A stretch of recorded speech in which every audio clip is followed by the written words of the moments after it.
தமிழ் பேசும் அனைவருக்கும் வணக்கம். ப்ரீவியஸ் வீடியோவில் பார்த்தீங்க அப்படின்னா ஜிஎஸ்எம்ல சென்ட் அண்ட் ரிசீவ் அதுக்கான கோடிங்கை பற்றி பார்த்துருப்போம். இந்த வீடியோவில் பார்த்தீங்க அப்படின்னா ப்ளூடூத் மாடியூலுக்கு எப்படி கோடிங் ரைட் பண்ணுறது அப்படிங்கிற பற்றி தான் பார்ப்போம். சரி வாங்க வீடியோக்குள்ளே தான் போகலாம். இப்போ தான் நம்ம யூடியூப் சேனல் நீங்கள் ஃபஸ்ட் டைம் வாட்ச் பண்ணுறீங்க அப்படின்னா கீழே இருக்க ரெட் கலர் ஐக்கானை ப்ரெஸ் பண்ணி சப்ஸ்கிரைப் பண்ணிக்கங்க.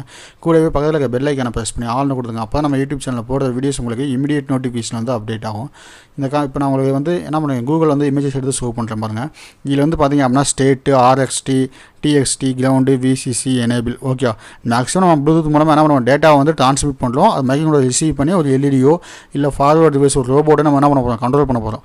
இல்லை உங்களுக்கு வந்து என்ன பண்ணுவோம், ப்ளூடூத் மாடியூல் வந்து நான் ரிசீவ் பண்ணணும் அப்படின்னு உங்களுக்கு வந்து கோடிங் வேணும் அப்படின்னா கீழே வந்து கமெண்ட் பண்ணுங்கள். அதுக்கான கோடிங்கை நான் அப்லோட் பண்ணுறேன்.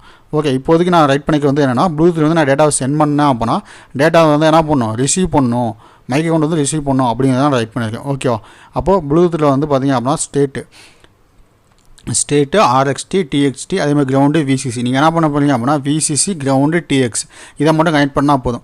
ஒரு சிலருக்கு வந்து இந்த ப்ளூடூத் மாடியூல் வந்து டேரெக்டாக கனெக்ட் பண்ணால் ஒர்க் ஆகும். ஒரு சிலருக்கு வந்து பார்த்திங்க அப்படின்னா மேக்ஸ் 232 சர்க்கியூட் வந்து போடணும். அப்படி ஒரு அந்த கோடிங் அப்லோட் பண்ணி உங்களுக்கு வந்து டேரெக்டாக நீங்கள் என்ன பண்ணுங்கள், ப்ளூடூத் மாடியூலையும் மைக்ரோஃபோனையும் கனெக்ட் பண்ணுங்கள். அப்படி கனெக்ட் பண்ணி இந்த கோடிங் அப்லோட் பண்ணி உங்களுக்கு ஒர்க் ஆகலை அப்படின்னா மேக்ஸ் 232 ஒரு சர்க்கியூட் வந்து இன்க்ளூட் பண்ணும். அப்போ அந்த ஹார்ட்வேரில் வந்து இந்த கோடிங் அப்லோட் பண்ணுறப்போ உங்களுக்கு ஒர்க் ஆகலை அப்படின்னு தெரிஞ்சு அப்படின்னா நீங்கள் என்ன பண்ணலாம், தாராளமாக எனக்கு வாட்ஸ்அப் பண்ணுங்கள். உங்கள் ஹார்ட்வேரோட இமேஜை நான் பார்த்துட்டு உங்களுக்கு ரிப்ளை பண்ணேன். இல்லை அப்படின்னா அதுக்கு ஒரு என்ன பண்ணுற ஒரு வீடியோ மேக் பண்ணி மேக்ஸ் 232 சர்க்கியூட் வந்து எப்படி சேஞ்சஸ் பண்ணுறது அப்படிங்கிறக்கான வீடியோஸ் வந்து நான் உங்களுக்கு அப்லோட் பண்ணுறேன். ஓகே, இப்போ இதுக்கான கோடிங் வந்து நான் ஓப்பன் பண்ணுறேன். ப்ரீவியஸ் கோடிங் சிமுலேஷன் நம்ம எப்படி ஜிஎஸ்எம் பார்த்தோமோ அதே சேம் தான் இருக்கும். ஆனால் வேரியபிள்ஸ் கொஞ்சம் கம்மியாக இருக்கும். இதில் பார்த்தீங்க அப்படின்னா என்ன ஃபஸ்ட்டு எடுத்தோடனே ஆஸ் இன்க்ளூட் PIC.h. ஓகே, பிக்குக்கான லைப்ரரி வந்து நான் இம்போர்ட் பண்ணியிருக்கேன். அடுத்து வந்து பார்த்தீங்க அப்படின்னா கிறிஸ்டல் ஃப்ரீக்வன்சி 4 MHz வந்து நான் யூஸ் பண்ணியிருக்கேன். அடுத்து அன்சைன்ட் கேட் டேட்டா, அதுக்கப்புறம் ஏபி செக் ஏ அப்படின்னு என்ன பண்ணிங்க 3 வேரியபிள்ஸ் தான் கிரியேட் பண்ணி எல்இடிக்கான பின்ஸ் டிஃபைன் பண்ணியிருக்கேன். அதே மாதிரி ஆர்பி நாட் ஃபார்வர்ட்னா எனக்கு வந்து ஃபஸ்ட் என்ன பண்ணுவேன், ப்ளூடூத்லேருந்து ஒரு டேட்டா கொடுத்தேன் அப்படின்னா ஆர்பி நாட்டில் எல்இடி ஆன் ஆகணும். அடுத்து இன்னொரு டேட்டா கொடுத்தேன் அப்படின்னா ஆஃப் ஆகணும் அப்படிங்கிற எல்இடி வந்து நான் யூஸ் பண்ணியிருக்கேன். அடுத்து வந்து பார்த்திங்க அப்படின்னா எல்சிடி கமாண்ட் ஃபங்க்ஷன் நான் வந்து 8 பிட் 4 பிட் எல்சிடி யூஸ் பண்ணாலும் 2 டைம் என்ன பண்ணிங்க போர்ட் டி அப்படிங்கிற கமாண்ட் வந்து நான் யூஸ் பண்ணியிருக்கேன். ஓகே, அடுத்து வந்து பார்த்திங்க அப்படின்னா எல்சிடி டேட்டா ஃபங்க்ஷன் என்ன பண்ணியிருக்கேன் அப்படின்னா எனக்கு வந்து டேட்டாஸ் எல்லாம் பிரிண்ட் ஆகாதுக்கா, வெல்கம் நான் சென்ட் பண்ணலாமா டேட்டா வந்து பிரிண்ட் ஆகணும் அப்படிங்கிறத என்ன பண்ணுங்க எல்சிடி டேட்டாங்க நான் பிரிண்ட் பண்ணியிருக்கேன். அடுத்து எல்சிடி இனிஷியலைஸ் ஃபங்க்ஷன் நான் வந்து என்ன பண்ணுறேன் 4 பிட் எல்சிடி யூஸ் பண்ண போகிறேன் அப்படிங்கிறதுக்கான 4 பிட் எல்சிடி கமாண்ட் வந்து நான் ரைட் பண்ணியிருக்கேன். அடுத்து வந்து பார்த்திங்க அப்படின்னா எல்சிடி டிஸ்பிளே ஃபங்க்ஷன் என்ன பண்ணுங்க டேட்டா வெல்கம் ஸ்ட்ரிங்கில் வாங்கி அதை என்ன பண்ணுங்க எல்சிடி டேட்டாவுக்கு நான் 1 by 1 சென்ட் பண்ணுறேன். ஓகே, அடுத்து பார்த்திங்க அப்படின்னா இன்டர்ப்ட் ஃபங்க்ஷன் சேம் நம்ம ப்ரீவியஸ் வீடியோவில் எப்படி பார்த்தோமோ அதே இன்டர்ப்ட் ஃபங்க்ஷன் தான். இங்கே என்ன பண்ணுங்க RCIF ஈக்குவல் டு 1 இருந்துச்சு. அப்போ என்ன பண்ணுங்க உள்ளே வந்துட்டு RCIF வந்து 0 பண்ணிட்டு ரிசீவ் ரிஜிஸ்டரில் இருக்க வேல்யூ என்ன பண்ணுங்க டேட்டாங்கிற வேரியபிளுக்கு மூவ் பண்ணிட்டு டேட்டா ஈக்குவல் டு எஃப்ஆ இருந்துச்சு. எஃப்ஆ இருந்தால் and check A equal to 1. ஏன் நாங்கள் வந்து less than greater than simple use பண்ணலாம் அப்படின்னா இப்போ ப்ளூடூத் மாடல்னா என்ன ஆகும், என்னோட டிவைஸோட ஃபேர் ஆயிரும். ஆனால் மொபைல் ஃபோன் அப்படின்னா என்ன பண்ணியிருப்போம், நமக்கு வந்து +91 +92 இது மாதிரி வரும். அப்போ நமக்கு என்ன ஆகும், இப்போ எக்ஸாம்பிளுக்கு ஒரு மொபைல் ஃபோன் என்ன பண்ணுங்க 1ன்னு ஒரு டேட்டா சென்ட் பண்ணுறேன். அப்போ என்னோட மொபைல் நம்பர் என்ன ஆகலாம் +91 91 59 அப்படின்னு ஸ்டார்ட் ஆகுது. அப்போ என்ன 1 2 டைம் வந்துச்சு. அப்போ என்ன ஆகும், என்னுடைய கோடிங்கில் வந்து 1 அப்படின்னு என்ன ஆகும் 2 டைம் ரிசீவ் ஆகிறப்போ 2 டைம் நமக்கு SMS வரும்ல. அப்போ அதை ஓவர் கம் பண்ணும் அப்படிங்கிறத தான் என்ன பண்ணியிருக்கேன் அப்படின்னா லெஸ் தென் அப்படிங்கிற சிம்பிள் வந்து நான் யூஸ் பண்ணேன். இங்கே என்ன பண்ணியிருப்பேன் ப்ளூடூத் மாடலுங்கப்போ என்னோட மொபைலோட ஃபேர் ஆகிடுது. இப்போ ஃபேர் ஆகிடுச்சுன்னா என்ன ஆகும், நான் சென்ட் பண்ணுற டேட்டா மட்டும் தான் வருமே தவிர எக்ஸ்ட்ரா டேட்டாஸ் எதுவுமே வராது. அப்போ எஃப்ங்கிற டேட்டா நான் சென்ட் பண்ணுறேன். எஃப்ங்கிற டேட்டா வந்து வந்துச்சு அப்படின்னா அர்த்தம் ஏங்கிற வேரியபிள் வந்து 1 பண்ணேன். ஆறுங்கிற டேட்டா வந்துச்சு அப்படின்னா B = 1 டேட்டாவை சென்ட் பண்ணு அப்படின்னு நான் சொல்லியிருக்கேன். ஓகே, வேறு எதுவுமே கிடையாது. அதே மாதிரி சீரியல் கம்யூனிகேஷன் வந்து நான் இனிஷியலைஸ் பண்ணியிருக்கேன். சீரியல் கம்யூனிகேஷன் அதே மாதிரி எல்சிடிக்கான கோடிங் என்ன பண்ணுறேன் அப்படின்னா கீழே டிஸ்கிரிப்ஷனில் வந்து லிங்க் தரேன். லிங்கை கிளிக் பண்ணி ஃபுல் வீடியோ வாட்ச் பண்ணிக்கங்க. அதே மாதிரி பார்த்திங்க அப்படின்னா அடுத்த நெக்ஸ்ட் வந்து வாய்டு மெயின் ஃபங்க்ஷன் வந்து B போர்ட்டு, C போர்ட்டு, அதுக்கப்புறம் D போர்ட் வந்து நான் யூஸ் பண்ணிக்கிறேன். B போர்ட் வந்து எல்இடிக்காகவும், C போர்ட் வந்து நான் என்ன பண்ணுங்க ரிசீவ் பண்ணுறதுக்காக இன்புட் நான் செட் பண்ணியிருக்கேன். D போர்ட் வந்து பார்த்திங்க அப்படின்னா நான் இனிஷியலாகவே எல்சிடிக்காக யூஸ் பண்ணிட்டு வரேன். ஓகேவா, அடுத்து எல்சிடி நீட் பண்ணியிருக்கேன். எல்சிடி நீட்டில் என்ன பண்ணுறேன் நான் 4 பிட் எல்சிடி யூஸ் பண்ண போகிறேன் அப்படின்னு நான் சொல்லியிருக்கேன். அடுத்து 2 milliseconds வெயிட் பண்ணிட்டு ஜிஎஸ்எம் வந்து நான் நீட் பண்ணிட்டு அடுத்து ப்ளூடூத் இன்டர்ஃபேஸ் PIC16F877A அந்த டேட்டா என்ன பண்ணுறேன் ஃபார் லூப் வச்சு நான் 1 by 1 ஷிஃப்ட் பண்ணியிருக்கேன்.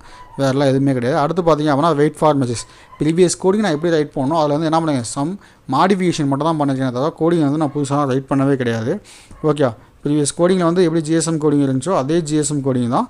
பட் என்ன பண்ணுங்க அங்கே ஜிஎஸ்எம் கமாண்டு SMS1 SMS2 அப்படின்னு நான் கமாண்ட் பண்ணதில்ல அந்த லைன்ஸை மட்டும் நான் ஆட் பண்ணல. ஓகே, அப்போ எல்இடி ஈக்குவல் டு 1 இருந்துச்சு அப்போ என்ன பண்ணியிருக்கேன் இயங்குகிற வேரியபிள் வந்து 0 பண்ணிடு.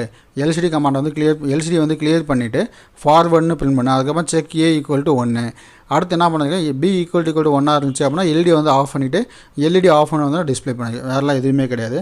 இந்த கோடிங் வந்து நான் கம்பைல் பண்ணுறேன். கோடிங் வந்து பார்த்தீங்க அப்படின்னா கம்பைல் ஆகுது, வெயிட் பண்ணுங்கள்.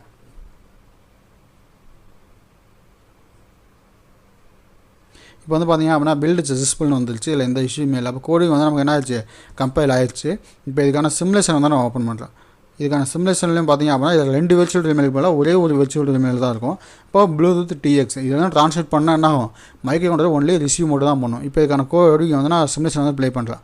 சிமுலேஷனை ப்ளே பண்ண உடனே பார்த்தீங்க அப்படின்னா டெர்மினல் மோடில் வந்து விர்ச்சுவல் டெர்மினல் ப்ளூடூத் TXன்னு இருக்குது. அப்போ ப்ளூடூத் இன்டர்ஃபேஸ் PIC16F877A அப்படின்னு எனக்கு வந்து ஸ்க்ரோலிங் ஆகுது. ஓகே, இப்போ என்ன பண்ணுறேன் அப்படின்னா நான் F1 கேப்ஸை டைப் பண்ணுறேன். ஓகே, F1 ப்ரெஸ் பண்ணால் என்ன ஆகுது ஃபார்வேர்டு. அதே மாதிரி R நான் ப்ரெஸ் பண்ணால் ரிவர்ஸ். அப்போ எல்இடி ஆஃப். ஓகே, அப்போ நமக்கு வந்து என்ன ஆகுது கோடிங் வந்து பர்ஃபெக்டாக ஒர்க் ஆகுது. அப்போது ஃபார்வேர்டு ரிவர்ஸ் அப்படிங்கிறது வந்து எனக்கு எல்இடி ஆன் எல்இடி ஆஃப்னு டிஸ்பிளே ஆகுது. ஒரு நிமிஷம் வெயிட் பண்ணுங்கள். நம்ம ஃபார்வேர்டு ரிவர்ஸ் தான் கோடிங்கை டைப் பண்ணியிருந்தோம். ஒரு நிமிஷம். ஓகே, ஃபார்வேர்டுக்கு வந்து கரெக்டாக ஃபார்வேர்டுன்னு போட்டுருக்கேன். ரிவர்ஸ்க்கு வந்து என்ன பண்ணிருக்கேன் எல்இடி ஆஃப்னு நான் டைப் பண்ணியிருக்கேன். அப்போ அதை சேஞ்ச் பண்ணி ரிவர்ஸ் அப்படின்னு நான் சேஞ்ச் பண்ணுறேன். ஓகே, ரிவர்ஸ்ன்னு சேஞ்ச் பண்ணிட்டு இப்போ வந்து கோடிங்கை கம்பைல் பண்ணுறேன். கோடிங் வந்து கம்பைல் ஆகிடுச்சு. இப்போ இதுக்கான சிமுலேஷன் வந்து நான் ஓப்பன் பண்ணுறேன். பார்த்தீங்க அப்படின்னா கோடிங் வந்து கம்பைல் ஆகிடுச்சு. இப்போ இதுக்கான சிமுலேஷன் வந்து நான் ஓப்பன் பண்ணுறேன். சிமுலேஷன் வந்து பார்த்தீங்க அப்படின்னா ஒரு டைம் எகெயின் ஆஃப் பண்ணிட்டு ஆன் பண்ணுறேன். ஓகே, கேப்ஸில் நான் F டைப் பண்ணேன் அப்போ என்ன ஆகும் ஃபார்வேர்டு அப்படின்னு நமக்கு பிரிண்ட் ஆகும். R ப்ரெஸ் பண்ணேன் அப்படின்னா ரிவர்ஸ் அப்படின்னு நமக்கு பிரிண்ட் ஆகும். ஒரு நிமிஷம் வெயிட் பண்ணுங்கள், அந்த ஸ்க்ரோலிங் வந்து கம்ப்ளீட் ஆகட்டும். ஓகே, இப்போ வந்து ஃபார்வேர்டு ஏன்னா நமக்கு வந்து என்ன ஆகல லூப்பில் வந்து வேரியபிள் எங்கேயும் போய் லாக் ஆகலாம். அதனால் என்ன ஆயிடுச்சு நான் இன்டர்ப்ட் கொடுத்த உடனே டேட்டா ரிசீவ் பண்ணிடுச்சு. அப்போ ஃபார்வேர்டு எங்கேயும் என்ன பண்ணுறேன் R ப்ரெஸ் பண்ணுறேன் ரிவர்ஸ்னு பிரிண்ட் ஆகுதா.